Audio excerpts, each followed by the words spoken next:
எத்தனை சாமி வந்ததையா, இது எந்தெந்த சாமி தந்ததையா, எத்தனை பாட்ட சொன்னதையா, அத சுத்துற பூமி கண்டதையா,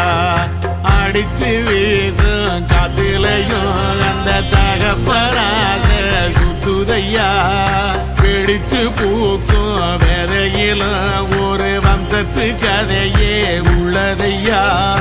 100 தலைமுறை சேர்ந்து செதுக்குன ஈர நலம் இது பாறையா, வாழும் வரையிலும் நீயும் விதைக்கிற கடமை இருக்கு கேளையா, கோடி விளக்காயேந்தி கிடந்த வீடும் இருண்டது ஏனையா, மாட விளக்கா நீயும் வரத்தான் வீடும் ஏங்கி நிக்குதையா.